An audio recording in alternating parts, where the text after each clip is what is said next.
All right, joining me for this special episode is a guy who's been very influential in this channel and who's been on the channel a couple of times before, but it's been some years. So if you're subscribed to this channel, I imagine you're subscribed to his channel. Here he is, retired Navy Commander Vincent Jell-O Aiello. Jell-O, it's great to see you again. Thanks, Mooch. Great to be here. I appreciate that wonderful introduction.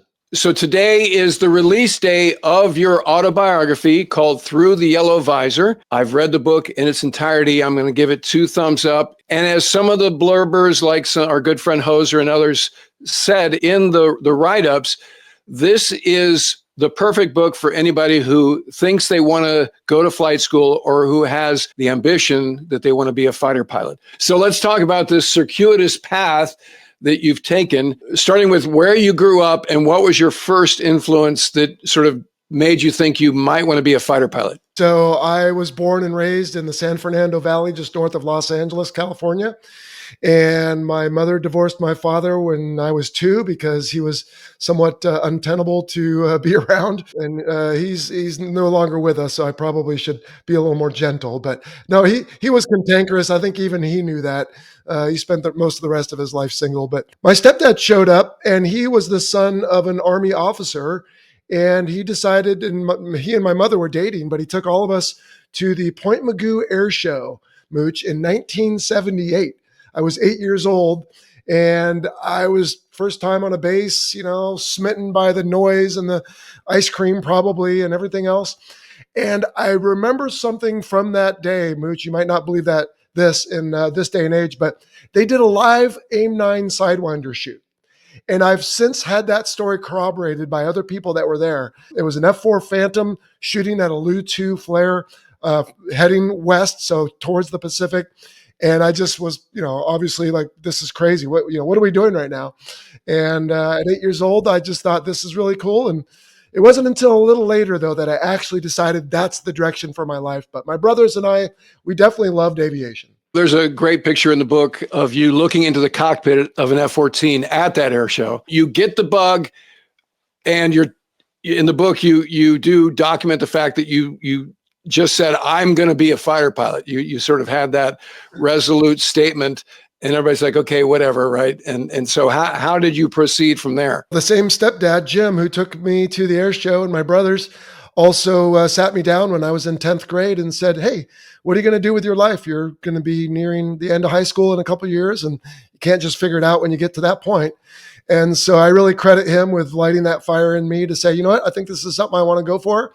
And so I started trying to figure out, what do I need to do? And, at the time, the Naval Academy seemed the best path. So I knew they wanted leadership. I knew they wanted good grades and good test scores. And so I played sports, and I was a captain on my water polo team. My grades were not terrific, and my test scores were not terrific. So I applied to the Naval Academy, and they summarily said, thanks, but no thanks. Yeah, reading that letter gave me a little PTS that you have in the book, because I got that letter when I was a senior in high school, and went to prep school for a year down in Texas to make it in the second time. So I'm very familiar with how deflating that is. And they have this way of saying at the end, good luck in your future endeavors. Like, yeah. Have a nice life. Yeah, well, I showed them. Yeah, you did. Well, and that's the point of this book at many waypoints, which is that didn't stop you, so how did you go from there? And to that point, Mooch, having the Fighter Pilot podcast, people often ask me, like, what do I need to do? It's like, well, if you want it bad enough, you're going to know what to do. You're going to just keep going, and you're not going to quit. And that was me. I had no plan B. So I said, all right, fine. Next up is because, I wanted to get paid to go to college, basically. And so I said, all right, next up is ROTC, because they'll pay for college and I can go somewhere else. The problem is I didn't get into any schools, at least in California, that had a Navy ROTC program. So I ended up at UC Irvine, which is a good school, but it wasn't where I belonged, I didn't think. And I had been accepted into a amalgamation of an ROTC program I won't bore the viewers with, but it's in the book. And I said, all right, I'm not going to do that. I'm just going to go to UC Irvine for 2 years and concentrate on my studies. And then to your question, I applied to both transfer to UCLA as a junior and a 2-year ROTC. And thank God I was accepted to both. I went to Irvine Elementary. My dad Oh, was at El Toro as an A4 pilot. I was born at Santa Ana General Hospital or Orange County or whatever it is. So our Venn diagram crosses over there a little bit. But the book does go through sort of all these various California state schools and the options and how you eventually made your way to UCLA. Also, the thing that's interesting, and I know this because I worked in Hollywood for a couple of years, a few years ago, the traffic is always a concern, right? So going from where you live to, up there to UCLA was going to be a 53-mile trip on the 405. So on a good day, that's an hour, and generally it's not a good day. So that's probably a 2-hour trip, each way. So it's just interesting how, in your matrix was what's the traffic. So you wound up living with some family friends to make that less of a burden. And again, this is where having a circle of people who helped you along the way was very important. absolutely. I mean, I don't pretend that I was a Rambo, did everything on my own. Pat and Corolla Chaffin, they're both now gone, but they took me in after their kids had grown.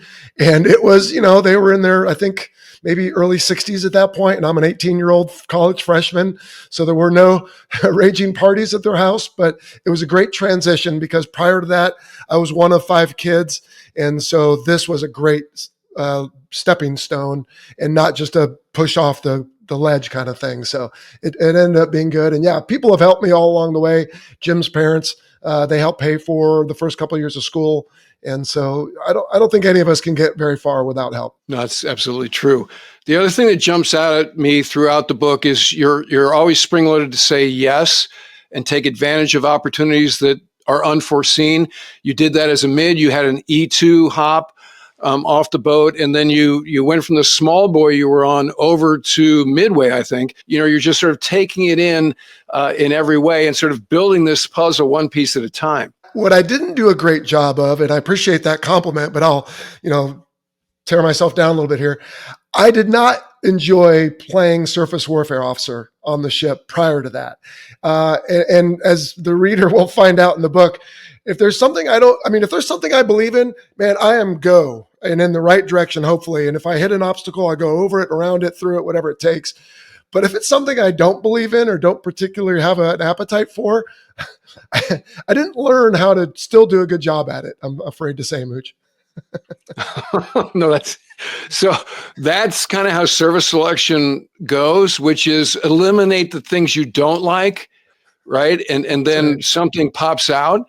For me, it was, I in hindsight, I'm amazed how open-minded I was about warfare specialties. And then when I was a firstie, I had a backseat ride in an F4 in Hawaii at VMFA 235, the Death Angels out there at Kaneohe.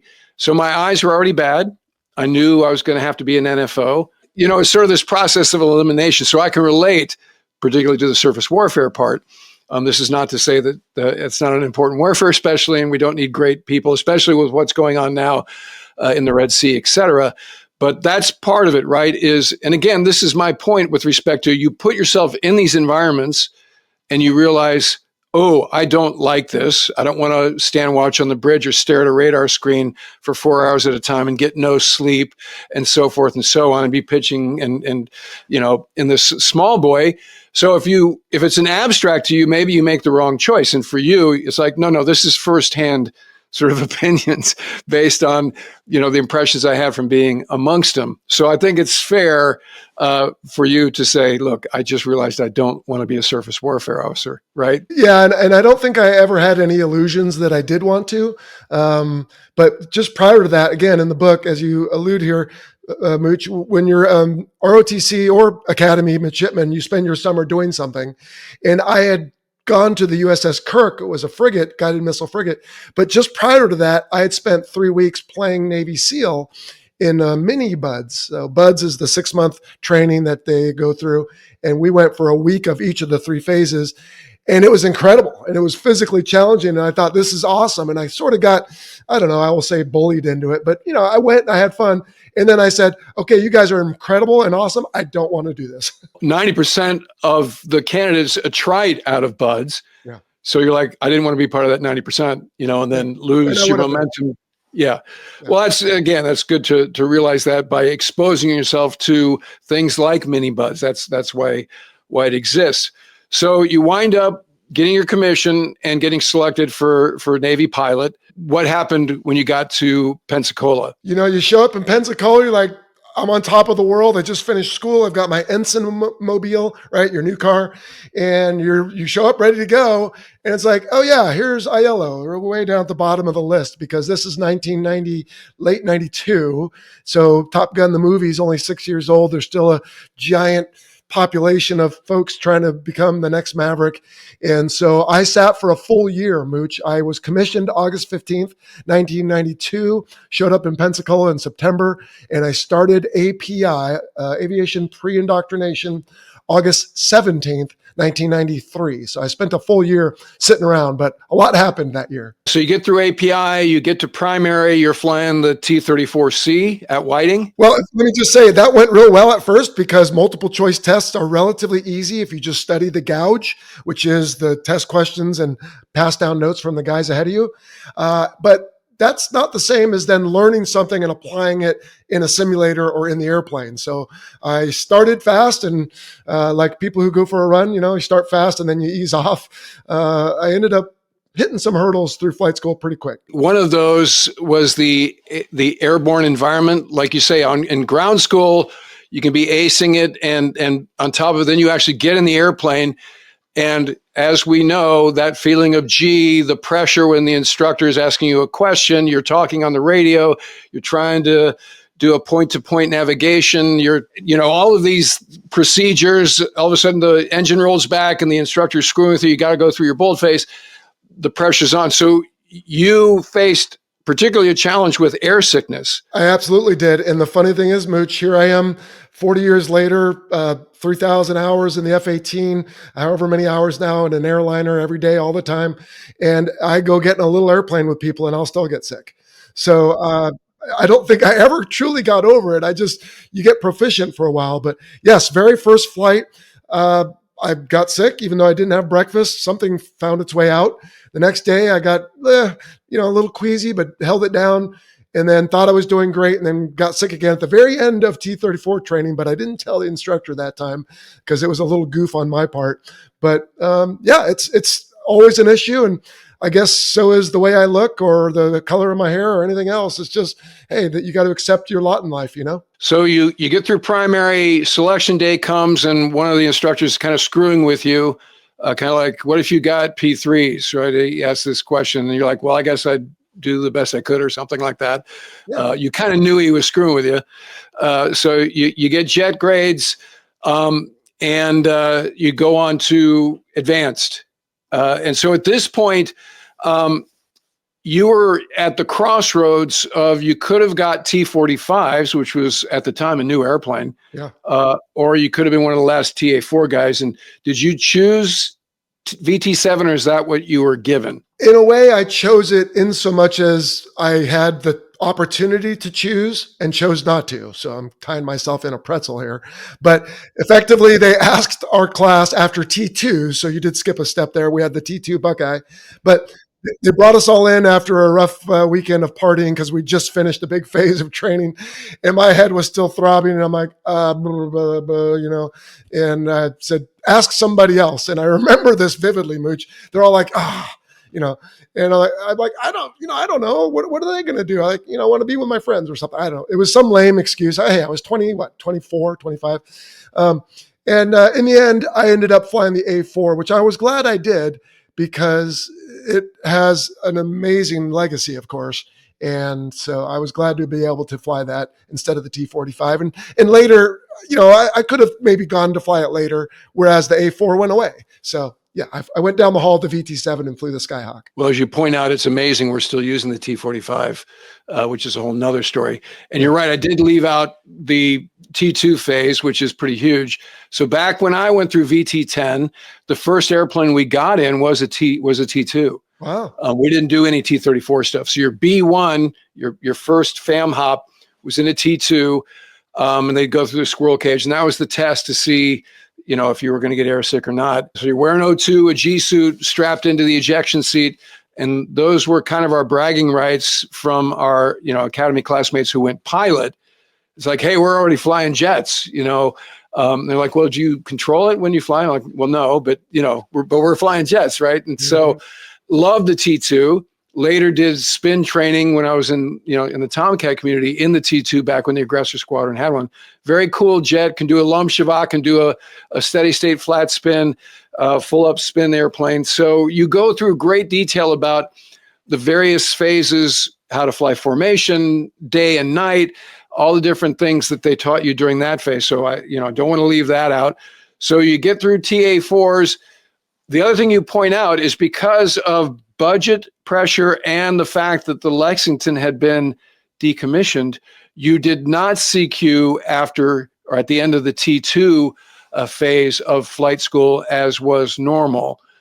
So you didn't see the boat until you were at the end of the TA4 part of your syllabus. Yeah, and I think if you want to use the word normal, Mooch, I think that was the policy to a point, and then it stopped, and then subsequent classes, including mine, did not go to the boat in the T2. So it wasn't like our class was overloaded or behind schedule or something. I think they had changed it by then. This is 94-ish we're talking now.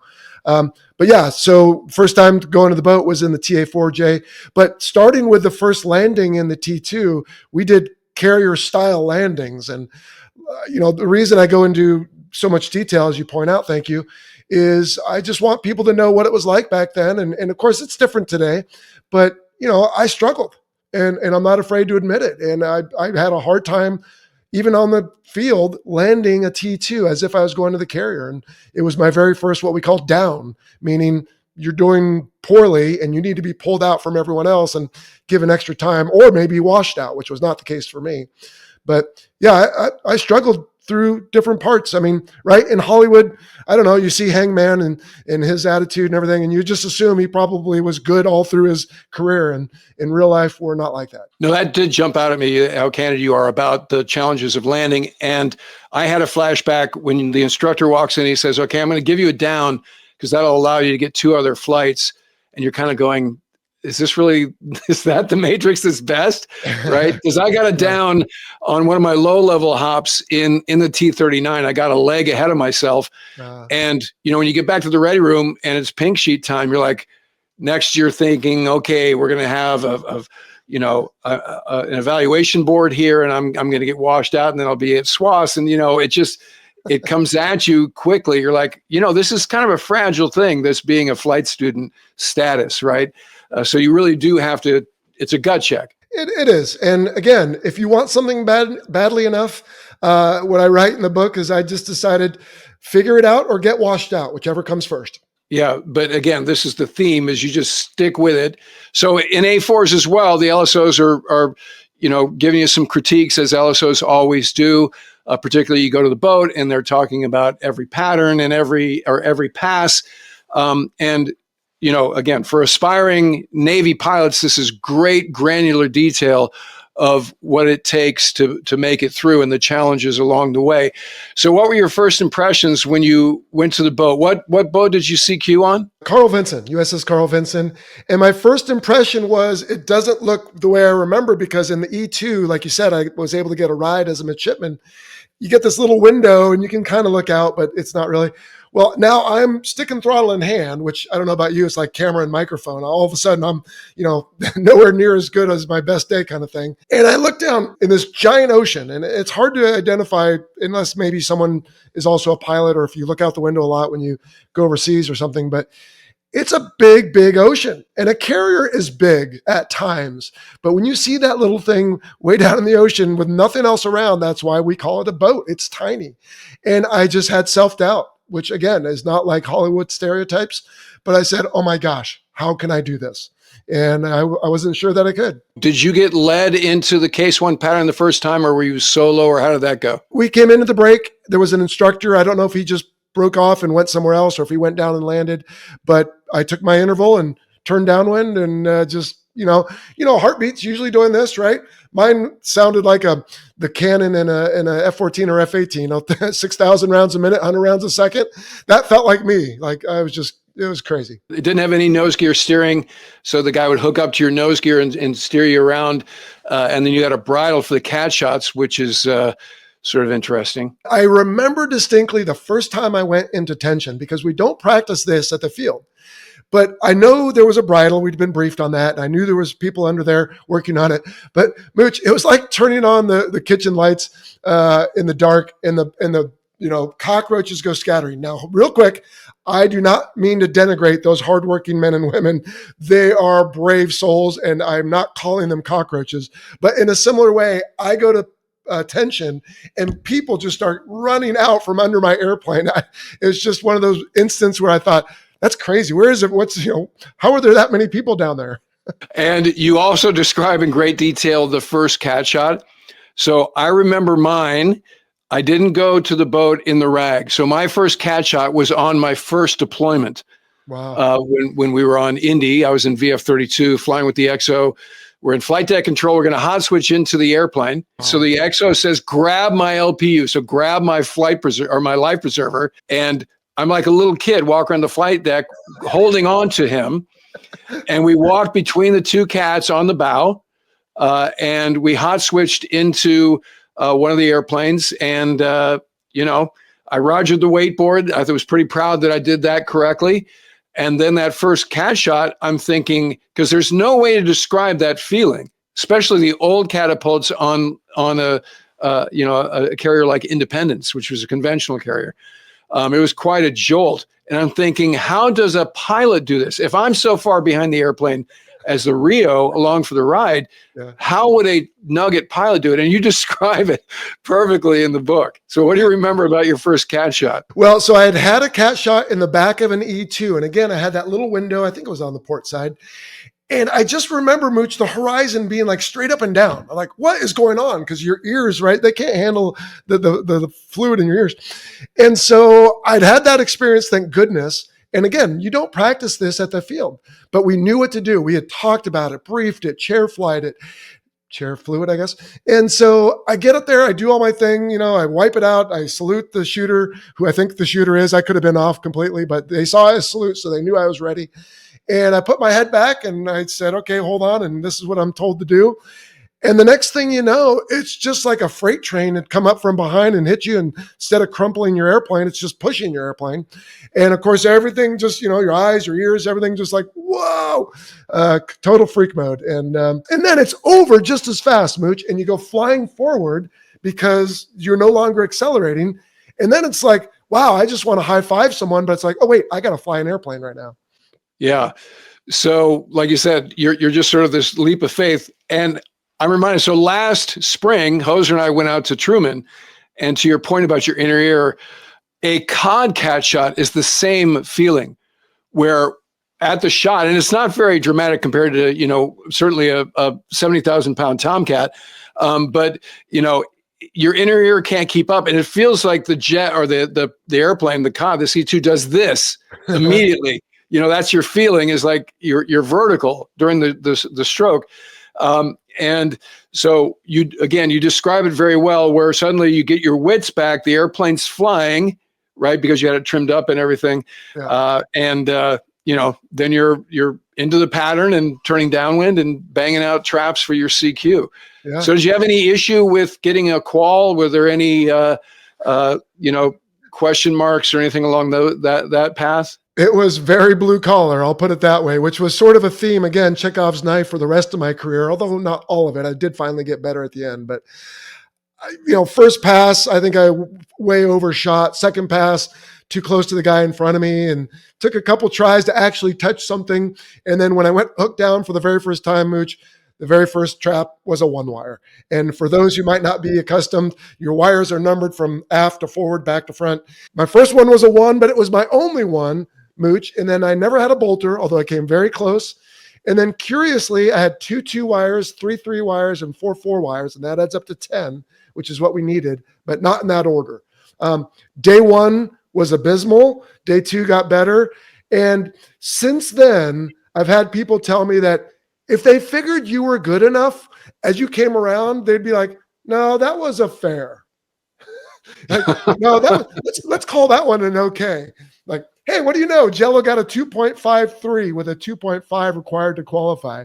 So, yeah, again, like Monty Python, I got better. The second day was definitely better, and I qualified my first time qualifying. It took 2 days, which is normal, but yes, I did qualify. Day only. Well, because you didn't have to do night at that part of undergraduate jet training, right? There weren't any night traps. So let's fast forward to modern times, and let me get your opinion, because now the flight students don't have to go to the boat before they get their wings.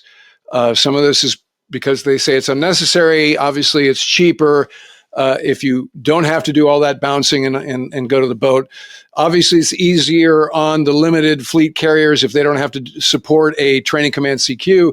So there's a bunch of reasons. But when you think about CQing before you got your wings, is it a source of great pride? Is it a rite of passage? What do you think when you hear that now these days flight students don't have to go to the boat before they get their wings? I think in our era, Mooch, both of those statements you made were true. It was what, in my opinion, distinguished naval aviators from all others. It was a rite of passage or a coming of age or whatever you want to call it.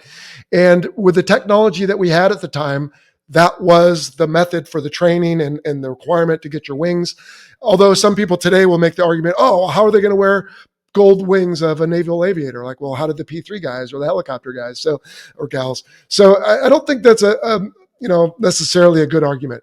Now, the 1,000-pound elephant in the room when I was a Navy pilot was the carrier landing. And of course, the angry 1,000-pound elephant was the night carrier landing, especially if the ship was heaving up and down at all in rough seas. I don't know that much about PLM, precision landing mode. People have tried to explain it to me. It's like nuclear physics. I know it exists. I just can't understand it. So evidently now this elephant has been shot and taken out of the room, and now anybody can do it. Like Ratatouille, anyone can cook, anyone can land on a carrier. So if that's true, which again, hard for me to understand because this elephant's always been in the room, but if that's true and you just put the thing on the thing and it's not that hard, well then, yeah, let's not just keep doing it because we used to do it, right? The F4, the F14, even the F18 are not like the newer Super Hornets and the F35. So if we've got something where they've done the data and the research, and let's hope someone did, and it points to, yeah, we can save a ton of money and a ton of time. And now with PLM, this is what we can do. I'm all for it, but I just want to make sure at least I would want to know. It's not like anyone has to check with me, but I would be comforted as a taxpayer to know that someone has done the research and said, yeah, this works. So they made this call when Kenny Weitzel, my former RAG instructor mate, was the air boss. And he was unflinching about, look, Mooch, I got it. However, the first class that didn't go to the boat as flight students did fantastic in the RAG. So, I don't think this is an issue. I think the data has played out that way since then. Because like you say, PLM, I'm like you. I don't know the science. I've seen the briefs. I've had it explained to me. Having watched, guys come aboard on Truman when we were out last spring. No bolters, no scary passes. Rate and path, put the flight path marker on the desired target wire and land. Left hand is sort of riding the throttles. You don't even know what your fuel weight is. So I'm like, wow, okay, that's great. And I'm thinking how many steps we had to go through on downwind in the Tomcat and in the Legacy Hornet as well. So, okay, we're just old guys musing about back in the day. It was a lot harder at this point, but I did want to get your thoughts on that particular step along the way. So you get your wings and pinned on by your wife, Beth. Girlfriend at the time. So it's time now for picking the airplane. And you benefited, let's say, from the quality spread. Talk to us about that. Well, so as stated earlier, started off great in flight school, struggled mightily through and seemed to get worse instead of better. And by the time I finished with A4s, they did not give us a ranking of all 20 who winged on August 15th, August 17th, 1995. But it didn't take a rocket scientist to figure out that I was near the bottom. I had not done well. I had not torn it up. I was not best at anything, never got a battle E, or I should say a bombing E, was not top hook at the boat or anything else. And so the day came that we were informed of our selection. And I can remember the skipper. It was J.J. Durkin, call sign Skeletor. And he sat while I stood in front of his desk. And he told me, "You've been awarded your second choice, FA-18's El Toro. Congratulations." And Mooch, I don't remember touching the ground. I mean, it was a dream come true because I figured God only knows what I'm going to get.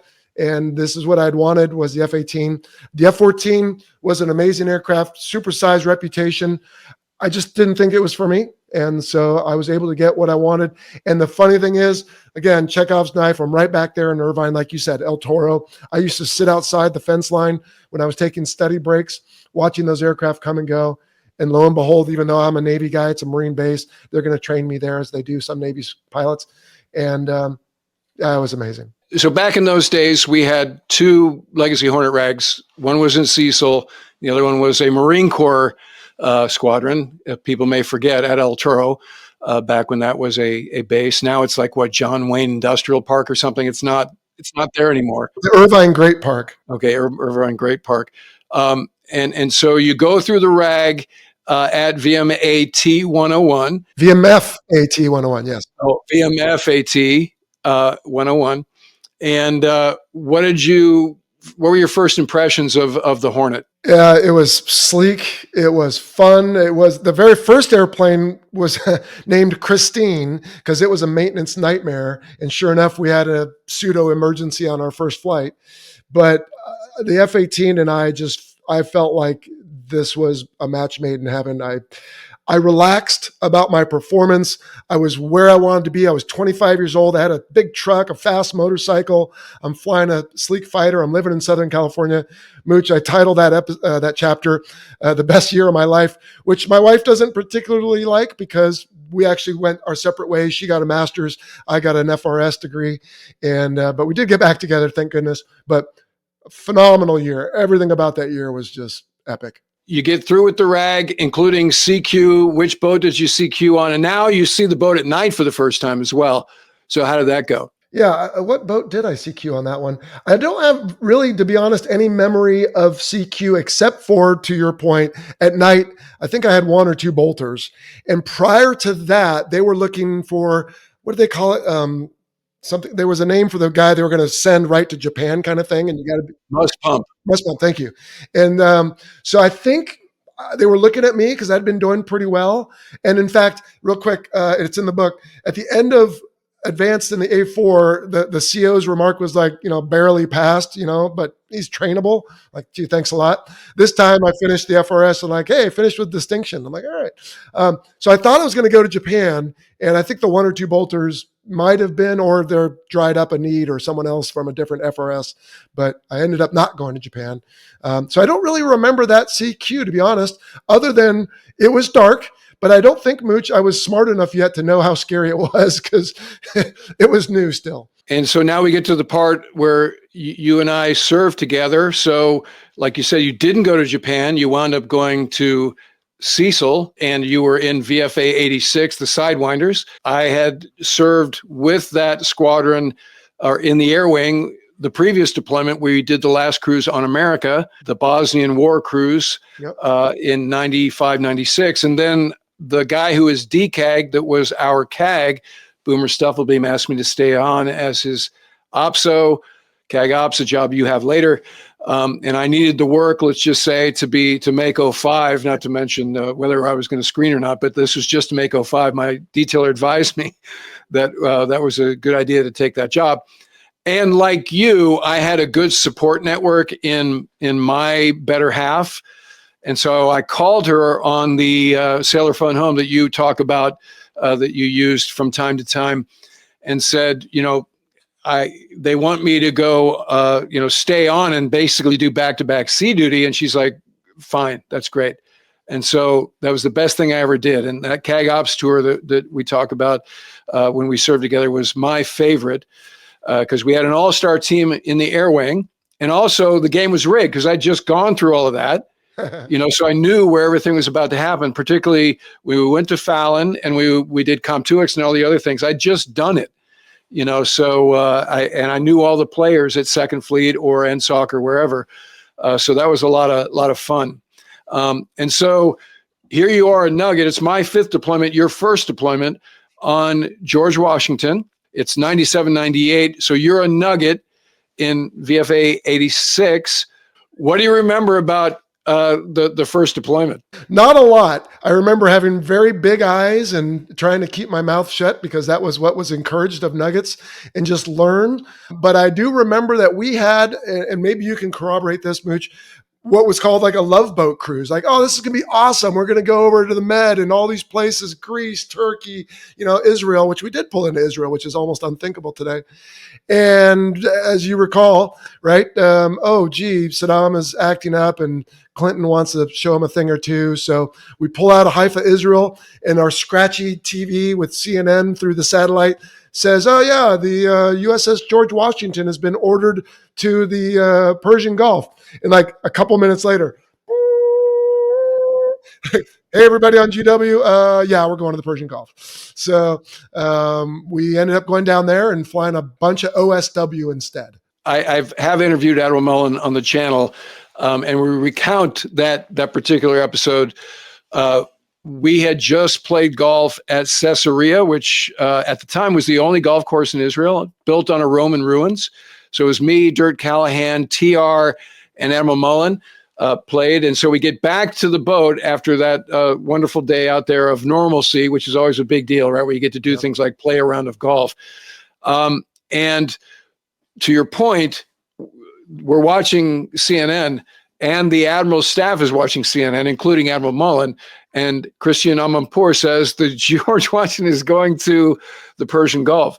And so he gets a phone call from Sixth Fleet that says, hey, Mike, got some news for you. He goes, I already know. We're going to the Persian Gulf. He goes, well, how do you know? He says, Christian Amanpour told me, right? So that's a classic bit of media getting out in front of the chain of command in a way that, now it's, sort of ops normal these days with the, lightning fast social media or whatever else. We go through the ditch, and then, like you're saying, we did Operation Southern Watch. So we're on our way there. And I remember telling the OPSO for Admiral Mullen was at the time Captain Rick Hunt. He became a 3-star. Now he works at Fincantieri. He's heading the new frigate build up there in Wisconsin. But I looked at Rick and I said, we're not coming back. We're not coming back to the Met. And he's like, no, it's just going to be a little while. It's like, no, it was not. So we got there, and you described this very well. Groundhog Day, right? OSW was not action-packed at this time. We're sort of drilling holes in the sky. Tomcats were doing double and triple cycle. Cap hops, you guys are doing, sort of the same thing. Huge bucket brigade off of the heavy tankers.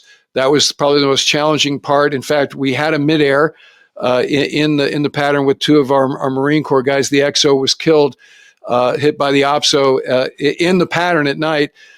So that wasn't good. So this is sort of a lesson in, as naval aviators, the most hazardous thing isn't necessarily getting shot at by people on the ground. I totally agree. In fact, I would say it's probably, at least in my cockpit, landing on the ship. And on that deployment, like you said, we had that mishap, which was awful. And it was the second of 2 things that made me, I won't say question my career choice, but certainly like, this is serious business. When there was a mishap between an 04 and an 05, and the 05 was killed with 3 kids, I'm like, what's the hope for the rest of us if, like, at the end of your career, you're still just as liable to be killed as you are at the beginning? And those were both very sobering revelations. Yeah, I will never forget. I'm in CAG Ops, which was adjacent to the flag spaces. Yep. TR Rains comes running in. He goes, "We need you in flag plot."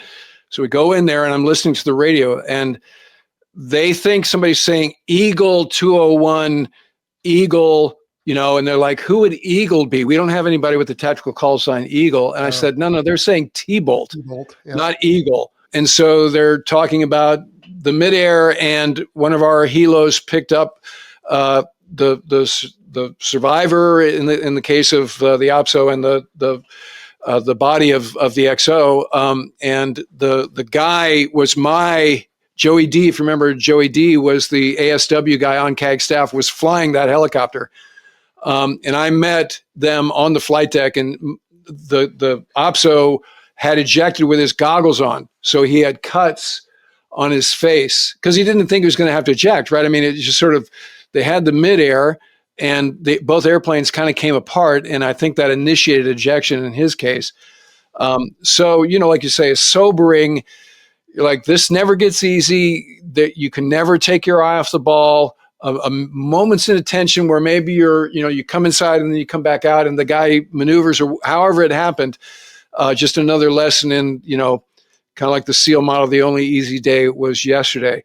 So there was some, let's call it ennui, to use a dime store word here, associated with this deployment, because occasionally you get lit up by a SAM site. You get like a real raw indication. You hear that there was a MiG-29 airborne across the 33rd parallel, or so forth and so on. Now, we had planned the contingency operation infinitum, and it wound up being Desert Fox after we left, right? So I like to remind those guys, as I have Hoser was there, and so was Crash on Enterprise. I'm like, you're welcome. We did all the planning, and you guys did the war, the 3-day war. But so we were always ready, and like you said, Saddam was very unpredictable, and you never knew what was going to happen. So it wasn't like it was a huge reach, like we wouldn't actually wind up dropping bombs or executing this contingency operation, taking out SAM emplacements. And that was the first cruise where we had Lantern on the Tomcat. So we were doing, actually, the beauty of having OSW was you could do your mission for real against the target for real, and go through all of the switchology, and then switch it up so they weren't like, okay, they're going to hit that one because every night they're going to that thing. So that was, this permissive environment allowed us to sort of practice what we would do in the event that the bubble went up, right? But, it was also very boring. So you have this one sort of human interest thing where you talk about forecastle follies on the boat. So explain to the folks what forecastle follies is. Forecastle Follies is like Naval Aviation Saturday Night Live, only pretty colorful, because at the time, I think on that deployment, Mooch, there was like 5 women on the ship, otherwise 5,000 men. And it would, you need a way to blow off steam, not to condone potty behavior or humor, but you get everybody in the air wing together up in the forecastle, which is one deck below the flight deck where the anchor apparatus is. And you don't use that at sea. So it's a great place to hang out. Just don't step over the anchor chains. SWOs lose their mind on that. And you've got ditties, you've got skits, you've got awards, and it's just a fun way to break up the routine. You mentioned how there weren't any ideas for what the skits would be about, and then you got, through the grace of the gods, 2 ideas were forwarded. One of them was the big XO, and that's the ship's XO, started hawking hot water use in sort of a borderline homoerotic way. So let's take a step back. So we had a Forecastle Follies, or a couple maybe, and they were pretty vulgar. And evidently the leadership was like, okay, you're kids, we're adults, tone it down. Take some of the F words out. Don't always sing about, whatever. And so we needed some material. We're like, well, what are we supposed to sing about? And here, a nuclear powered aircraft carrier distills its own water from the sea. And to a layperson like me, unlimited water. It's all around. Look, take a look. And so not being from that world, evidently that's not the case. And we were using too much water. And so, yeah, the big XO would apparently go around. I never saw him, but apparently go around to the heads, bathrooms, and make sure people were taking Navy showers, meaning turn off the water while you're lathering, which I still sometimes do at home. And of course, that was great because we didn't think he was checking on the water. We thought he was checking on other things. He attends Forecastle Follies. It's good form for the ships, the CO, the XO, other members of ship's company in a show of, one team, one fight with the air wing to attend and take the abuse as it's doled out. The other idea, you don't identify who this guy is in the book, but let's just say that I'm going to say that you got a couple of the facts wrong around this particular incident, which is you say that this happened as this Tomcat crew came back from an OSW mission. It actually happened before the mission. And also you mentioned that the bullet ricocheted all around the PR shop. It did not ricochet all around the PR shop. However, it did hit the suitcase. So let's just say, and I'm being cryptic here, there's a difference between and this is no newsflash for those who are gun enthusiasts, but on the previous deployment, we used Beretta 9mm, and on this deployment, we used Sig Sauers. Let's just say there's a difference between how you would disarm those two weapons. So you shouldn't use a weapon. Yeah, but the person in question wasn't trained on how to use that weapon. So let's keep it third person. Yeah, that person was not trained through because he's on the CAG staff and he's not in the squadron. He missed the training. Probably shouldn't have been carrying the weapon. Further, he was on the alert airplane. So the chance that he'd ever have the opportunity to actually pull the weapon was like you could win the lottery before you would wind up using that weapon. So in any case, the only thing this person did right was once realized that he had a chamber loaded, pointed it into the corner as he tried to disarm this weapon, tried to let the hammer come home. At that point, the gun went off with a muffled boosh. It didn't sound like a gunshot. It just sounded like weird. So it hit this suitcase, right? And everybody in the PR shop's like, what did you do? Right? And so the para-rigger, the enlisted guy who takes care of your flight gear, goes over there and opens up the suitcase, and it's the CPR dummy. The CPR dummy got shot, small entry wound, big exit wound. So looking for material for the Forecastle Follies the following day, here you go. I believe 4 of the 5 or 6 skits were about that particular incident.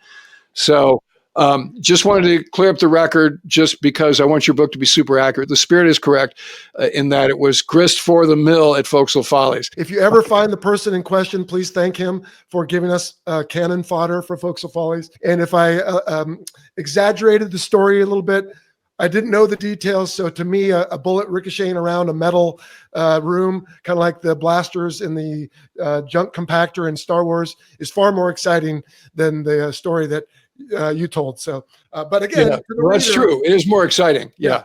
To the reader, I don't take those liberties often, but if I don't know the details, I'm going to make it exciting. And again, that could have happened. So I stand by it. It could have, yeah. But there's no way to find out what really happened while you were writing it, of course. No. Because we don't know who this guy was. Yeah. Okay. Well, I didn't name him because I didn't know who he was. Then we get home. I depart the pattern, wind up teaching at the Naval Academy, and you go on to other great things. So talk about what you did after that particular deployment. Well, I go right back on deployment with that same air wing, but instead of being a nugget, now I'm a senior JO, which is a senior junior officer, which I know is an oxymoron. But the next deployment on John F. Kennedy, I have a better idea what I'm doing and have a much better time. And prior to that deployment, I had started thinking about what am I going to do next? And there are certain paths that most fighter pilots will take. You go to the training squadrons, not usually, but you can also go to the FRS, which is like the training squadron for the airplane you fly. You can go do other non-flying things, which most people don't like to do, or you can go to test pilot school or something very tactical. And that's what I wanted to do. Yeah. So when you say something very tactical, you're bearing the lead here. What was that something very tactical? Well, the quick lead into that is I never got, not never, but I wasn't any better at landing, so I'd never thought of myself as being an LSO, and in fact did not pursue it. But if I had, that would have probably steered me into one direction. I decided, okay, if I can't be good at landing it, I want to be good at fighting it. And for the most part, I was. And so we had a training officer show up at our squadron who came straight from Top Gun. And his name was Jeff Winter, call sign Chili, great American. And he took an interest in everything and everyone. And I remember a conversation where he was working through this with me. And I said, I think I just want to be good at flying the F-18. And he goes, oh, well, then you need to go to Top Gun. And I remember the moment he said it thinking, not me, that's something other people do. And back when Jim had me, hey, you should be a fighter pilot. That's not me. That's what other people do. So, you can kind of see a theme here with my own ego, if you will. But lo and behold, I looked into it, asked my then wife, who was like, oh, that sounds great. I was like, well, it's not in San Diego anymore. Like, oh, darn it. But ended up throwing my name in the hat. Chili was instrumental in getting the hat, the name pulled. And lo and behold, I had a date with Top Gun after my second deployment. We have talked about some of the details of the standard. Heater particularly goes, that's what appealed to him, is like it's the highest, the best kind of stuff. So is that what struck you as well, as in terms of, the standard is just so high, such a focus and attention to detail? Was that what you liked about it as well? Yeah, I decided, okay, I don't really want to be at this point a Blue Angel. I don't think. I don't want to be a test pilot. I barely can fly the F-18. I feel like I want to learn it and master it instead of learning a bunch of other airplanes. And so Top Gun, I won't say I got talked into it, but it sounded like a great challenge, and I knew the bar would be incredibly high. And I think I wanted to test myself. And I won't say it was easy, and I won't say I didn't have doubts when I got there. And I certainly did not percolate within that group very high. The highest is usually the guy who gets picked to be the training officer. And I would like to say that, and not a quick statistics discussion or lesson or anything else, but right, you got to have the group to have the standouts. I'm usually the group. Good point. Without the good, you don't have the bad, and vice versa. So you go through Top Gun.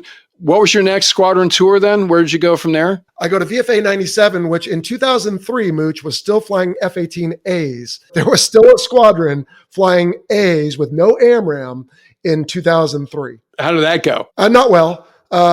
The squadron had been run into the ground, in a sense, by a domineering commanding officer who was subsequently relieved, although I bumped into him at Tailhook last year and got along fine. You tell this story in the book about how you have like an all officers meeting, and CAG's like, I fired the skipper, and it's like, what was that? So we had a mishap, which by all accounts was the pilot's mistake.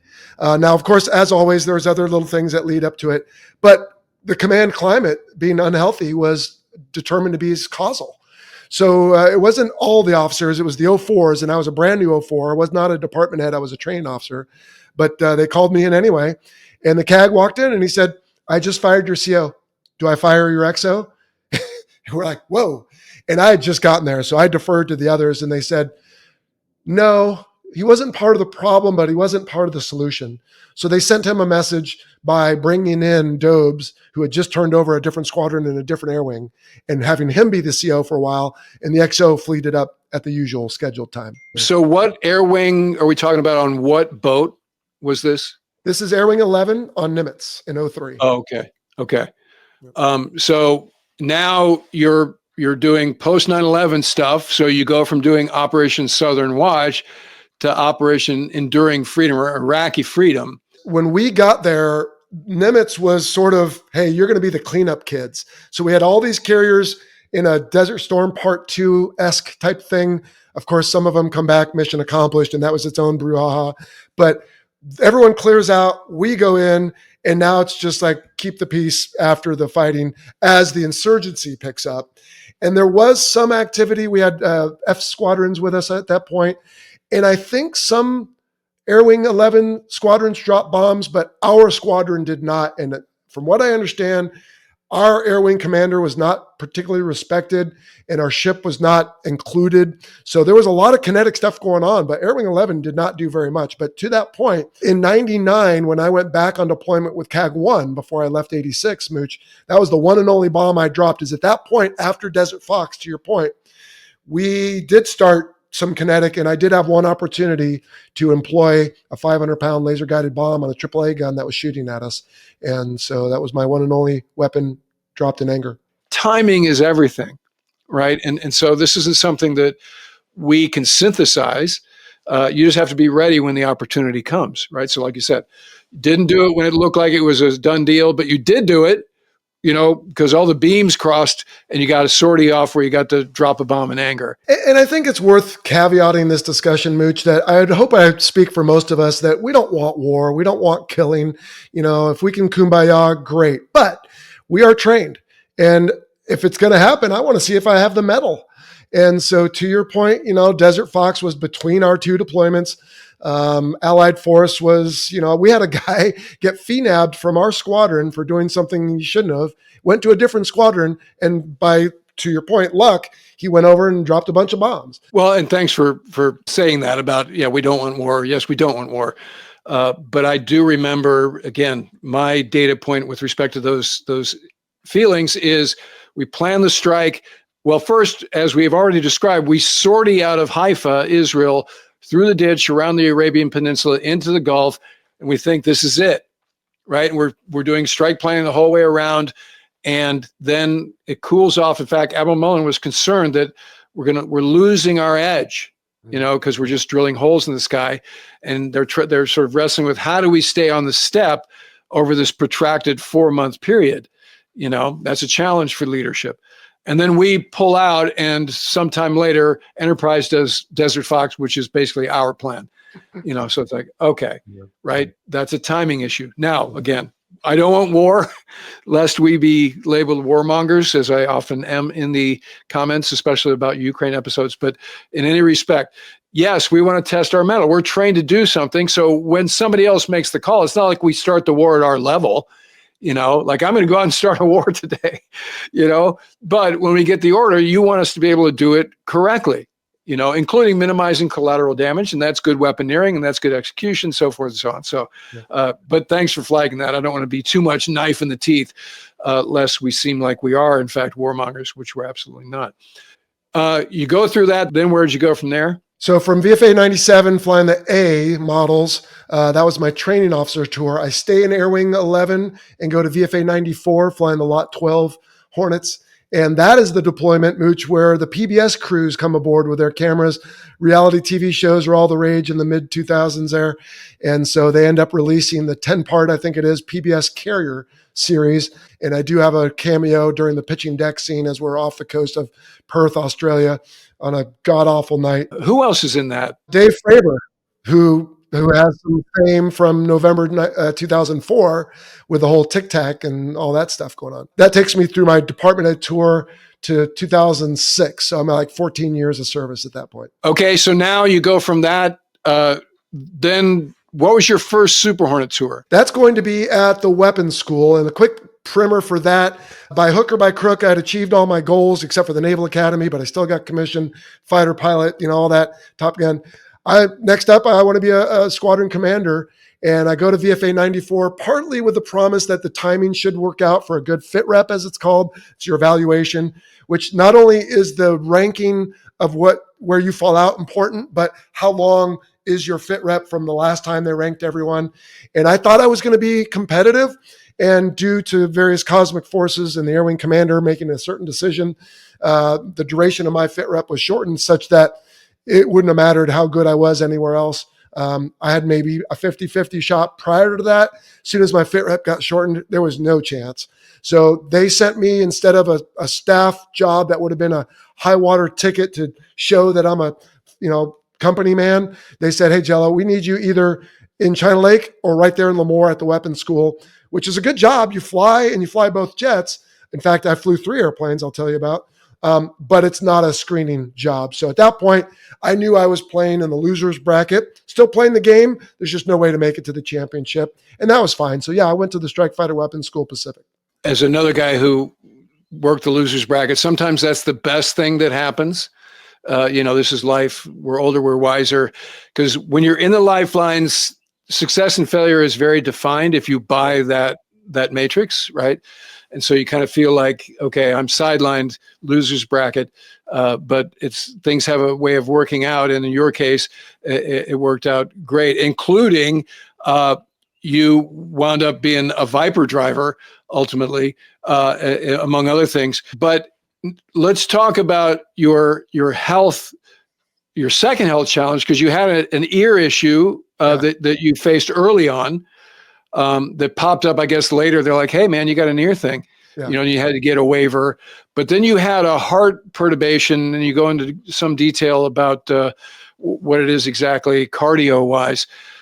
So talk to us particularly about the heart thing and how you overcame it and what you did while you were med down, because it was no minor thing. You're not flying, but you're also doing something pretty incredible. Yeah, so I go to the weapons school for 3 years. I learned to fly the Super Hornet for the first time. I also go back to my first girl, the T-34C. They had some in Lemoore that we could use for various things. So I'm flying F-18 Hornet, Super Hornet, and T-34C Turbo Mentor, and had a great time. As far as I know, everything's great. Kids are growing up. We've got side hustles, and I'm doing the Air Command and Staff College thing on the remotely because it'll help me screen, even though I know I won't. But at least I want to put everything into my all the eggs in my basket that I can. And sure enough, I don't screen. So like you, looking for a CAG ops job, none available in Lemoore, and there is one in Japan. And my wife, with 3 young kids, we just moved houses.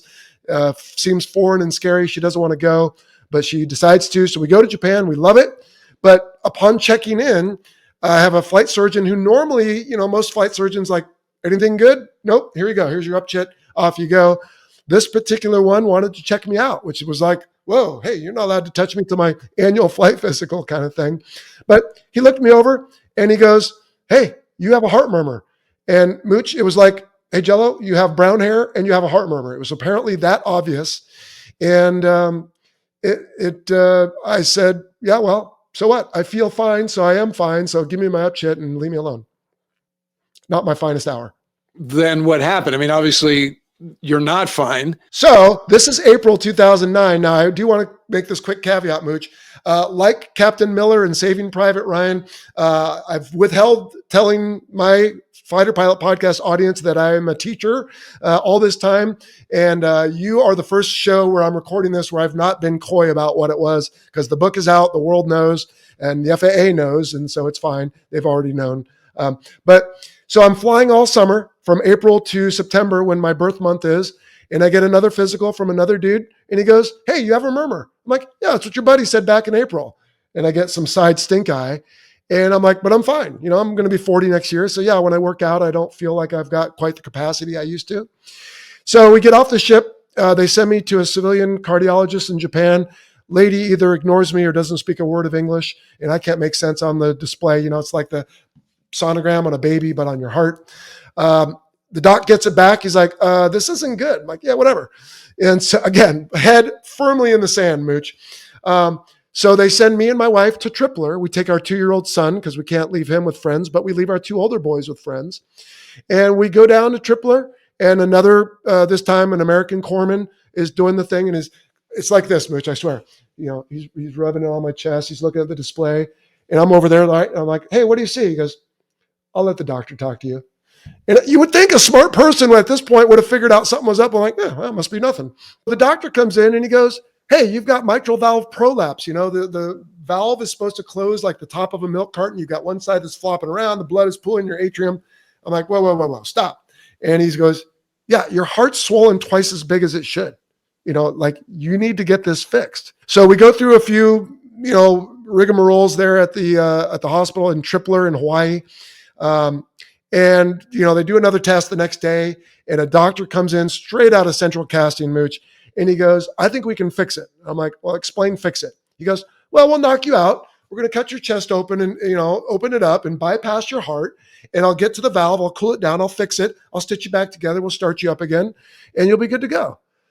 And so at this point, never mind, leave me alone. I'm flying. It's like, holy cow, I just want to be a father and a husband. So I have this big emotional moment the readers can read about. Everyone shows up in Hawaii, not a bad place to have to show up. My boss's wife, Mooch, flies my 2 other boys down from Japan, doesn't even leave the airport, turns around and goes back. So I've got my boys, I've got 2 brothers, a sister-in-law, a mother-in-law, my mother. Everyone shows up because we don't know the end. And it's like, Jell-O's going to die, Vincent's going to die. So they tell me too, before I go into surgery, tell us if we can't fix it, tell us if you want a mechanical valve or a tissue valve. And I'm like, what's the difference? Well, mechanical valve, you'll be on Coumadin the rest of your life, which is low-grade rat poison blood thinner. Great. Tissue valve, we'll get it from a cadaver or bovine or, whatever. And it'll last you 10 or 12 years. We'll have to do this again. Geez, thanks for the great offers. So I go under the knife. I wake up. First thing I come to, I'm like, what is this? What's going on? Oh, wait, yeah, something happened. Okay, yeah. Hey, did they fix it? Not quite that clear. And my wife's like, yeah, they repaired it, honey. You're going to be okay. That was Monday.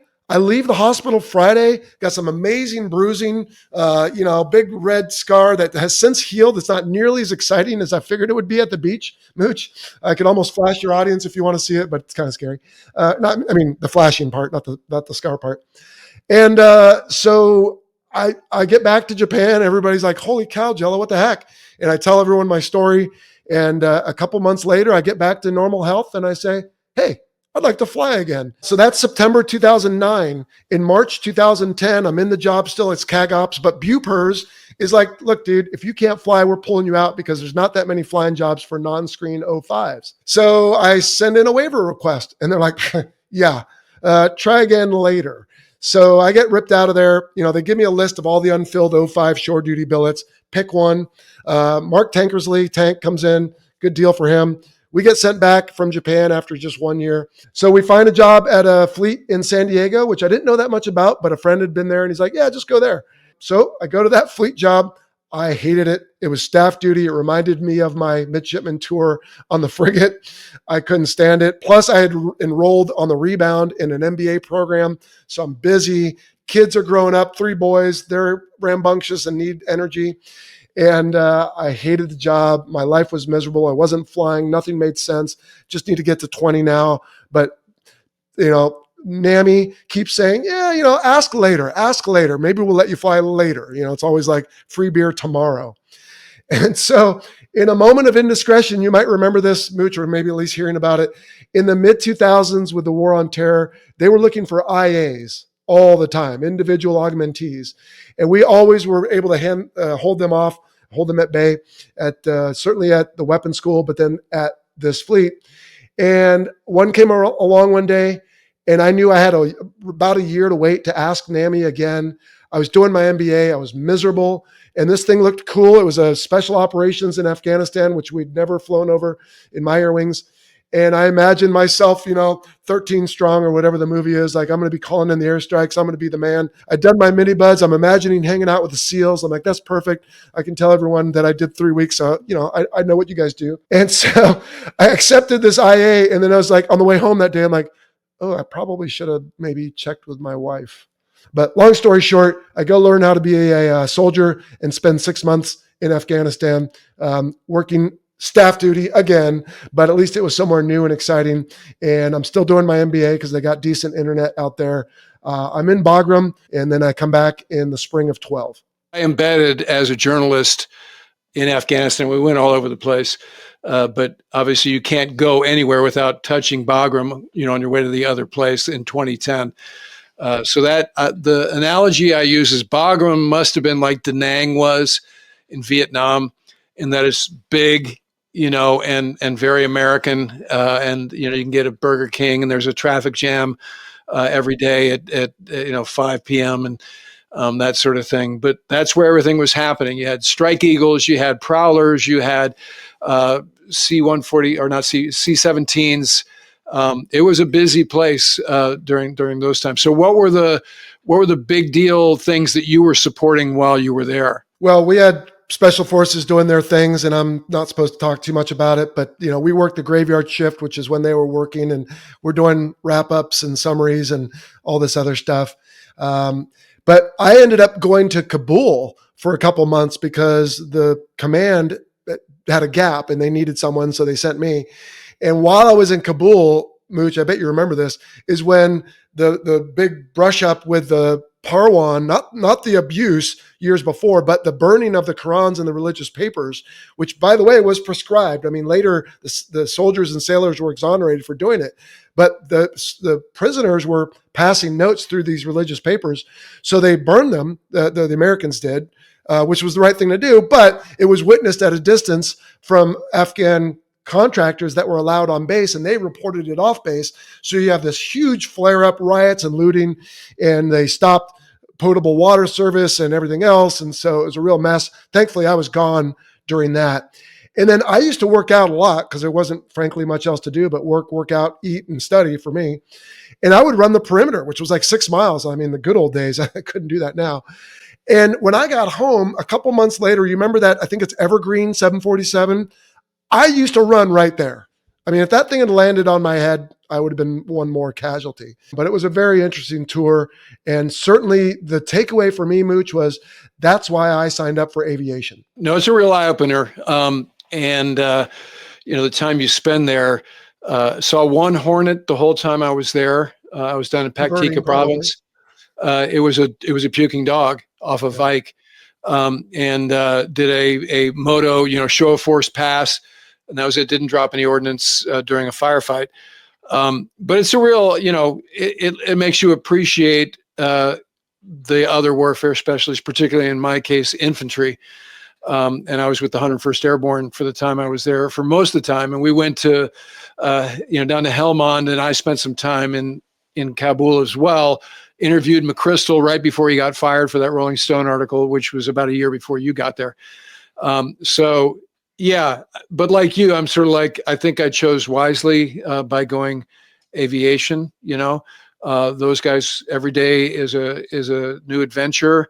The guys I embedded with that hosted me went back multiple times. I stayed in touch with them through Facebook primarily.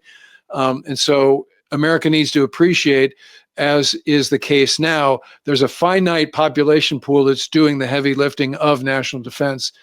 It's the same folks who keep getting cycled back through there, and it does take a toll on their families. Your IA is another example of, across a military career, you never know where you're going to wind up, and that's either the challenge or the excitement of it.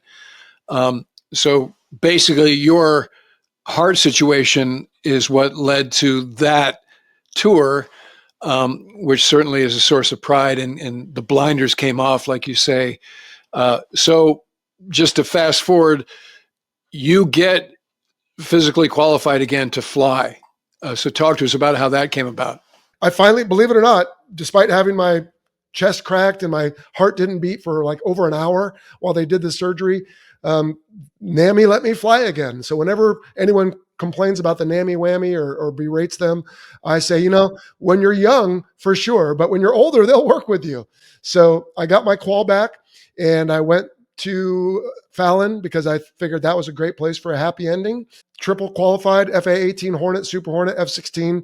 So I did get back into a cockpit, and then I was ready to retire out of Fallon, but ended up not. I did one more tour after that. There's a poetic ending with you and your heart surgeon with the 3,000-hour patch. So talk to us about that. The cardiologist, actually, not the cardiothoracic surgeon, was the guy who first said, hey, you got an issue here at Tripler.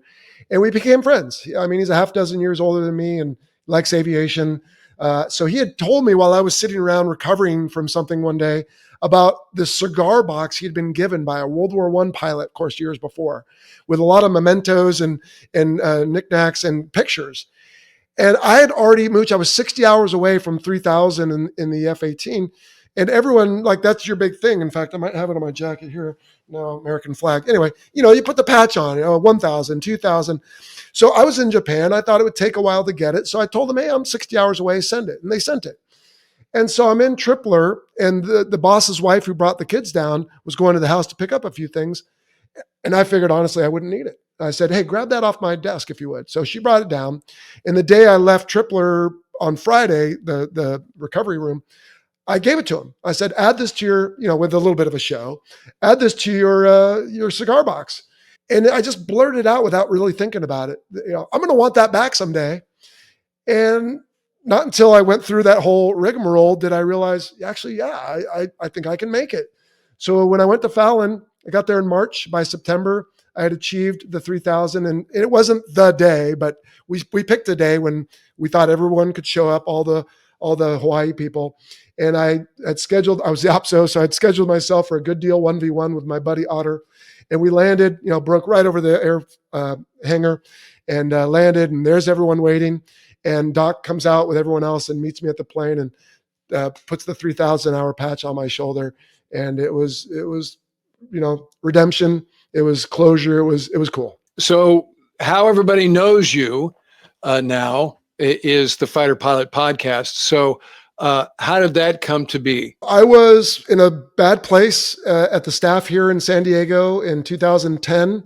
And it's a bit of a commute. It's not very far as the crow flies, but to get from Coronado to Point Loma is a little commute. So music wasn't getting me out of my own head. I needed something else. I started listening to podcasts. They'd been out for a while at that point, but I finally got tuned into them. And I found one from Rob Kibbe, who's since become a friend, on, of all things, muscle cars, because again, it was different from what I was doing. And my brothers and I used to love muscle cars, and I had one at the time. And so I, on a whim, emailed him. I said, hey, thank you for this cool show and for getting me out of my own head. And this is who I am and what I do. And he goes, oh, that's cool. He wrote back, I wanted to be an Air Force pilot, but, life got in the way or, whatever happened. So he invited me on the show. We struck up a friendship, and we still point to the other, but one of us, or the two of us together, somehow realized that at that time, nobody was doing a podcast on military aviation. And so I thought, man, I could do that. Why not? It's just talking. And at the time, I was still active duty. I was busy with my MBA. I was at the fleet there. And I said, yeah, that'd be fun. I even came up with a name. Like, it hit me one day like a lightning bolt. Fighter Pilot Podcast just has this nice roll to it. And I said, some other day. I've got bigger fish to fry right now. So that was 2010 or 11. So I do my IA to Afghanistan. I get my wings back. I go to Fallon. I buy a GoPro. I start filming some stuff. Just, I don't know, because it's fun. And they didn't say I couldn't. And I get ready to get out later. And I don't know what I'm going to do with myself. But I thought, a couple things. Number one, I know there are people out there that love military aviation. Every time I meet them, unrelated to like being at the base or something, like when I go home and see my parents, they light up like, whoa, you do that? You land on carriers? You're like a Blue Angel. You've seen Top Gun and can tell me what's right or wrong about it. But also, I'd spent at that point, Mooch, 25 years of my life. And as you can relate, you don't just want to walk away from that. It's actually my favorite scene in all of Top Gun Maverick is when Maverick is trying to explain to Ice, rest in peace, that I'm a naval aviator. It's not what I am, it's who I am. And I thought, you can't just walk away from that. So I had the idea for the show and had fits and starts. And then I ended up being in the airlines, and I almost started it. But a sage advisor said, wait till you're done learning how to be an airline pilot and then start it. So I retired in 2017, became an airline pilot most of that year. And the Fighter Pilot Podcast launched on January 1st, 2018. Our mutual good friend, Guy Snodgrass, is the one who made me aware of the podcasts. We were working on starting one, and this is when I was working at the Naval Institute. And so we started the Proceedings podcast, which is the magazine they have there. It's called Proceedings. And Guy, Bus call sign, said, oh, have you heard of the Fighter Pilot Podcast? I'm like, yeah, I've heard of it. He goes, you got to check it out. And he goes, it's Jell-O Aiello. I'm like, I know Jell-O. We cruise together on GW. You are the OG in this, naval aviation, military aviation affinity space.